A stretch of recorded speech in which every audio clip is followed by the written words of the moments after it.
بالله من الشيطان الرجيم. بسم الله الرحمن الرحيم. الحمد لله رب العالمين. الحمد للہ،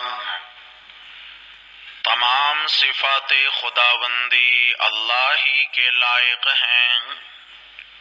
رب العالمین، جو پالنے والا ہے تمام جہانوں کا. صدق اللہ، ومن اصدق من اللہ قیلا. اللہم صل علی سیدنا و مولانا محمد وعلى آل سيدنا ومولانا محمد وبارك وسلم عليه.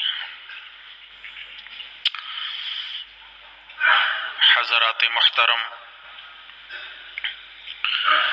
سورۃ الفاتحہ قرآن مقدس کی بنیادی سورت ہے اور رسول اللہ صلی اللہ علیہ وسلم کے ارشاد کے مطابق ہی اعظم سورۃ فی القرآن، کہ یہ قرآن مقدس کی تمام سورتوں میں سب سے زیادہ عظمت والی سورت ہے. عظمت کی کئی وجوہات ہیں، عظیم ہونے کی کئی وجہیں ہیں. ایک وجہ یہ ہے کہ اس کی صفات کثیر ہیں. صفات کثیرہ کی حامل یہ سورت.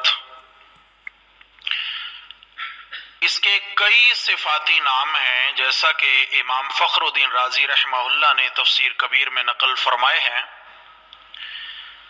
ان میں 4 نام اس سورت کے ہم نے کل کے سبق میں پڑھے تھے، جن میں سے اس کا مشہور نام ہے الفاتحہ، کھولنے والی، قرآن مقدس کے دریچے کھولنے والی. قرآن مقدس کھلتا ہے تو سب سے پہلے یہ مبارک سورت دکھائی دیتی ہے. نماز میں قرات کو کھولنے والی الفاتحہ.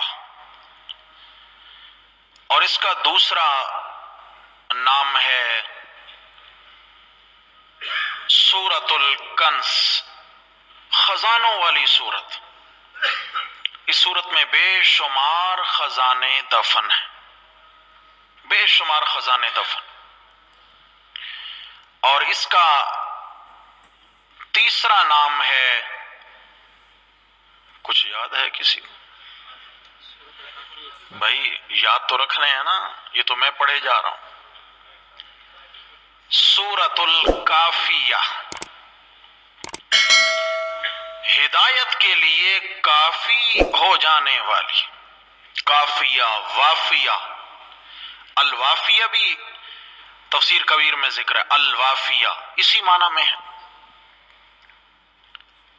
سورۃ الکافیہ یعنی اگر کسی کو سارا قرآن سمجھنے کا وقت نہیں مل پا رہا تو وہ سورۃ الفاتحہ کو مضامین کی ندرت اور گہرائی سمیت سمجھ کر پڑھ لے تو اس کی ہدایت کے لیے سورت کافی ہے. اور اس کا چوتھا نام ہے تعلیم المسئلہ. اس صورت میں اللہ رب العزت نے اپنے بندوں کو اپنی ذات سے مانگنے کے طریقے سکھائے. مانگنا کیسے ہے، کس طرح عجز و نیاز سے اللہ سے مانگنا ہے. آؤ اللہ کی تعریفیں کرو. الحمدللہ رب العالمین، الرحمن الرحیم، مالک یوم الدین، ایاک نعبد و ایاک نستعین. اب تعریفیں ہو گئیں، اب دامن پھیلاؤ اور مانگو. اہدنا الصراط المستقیم.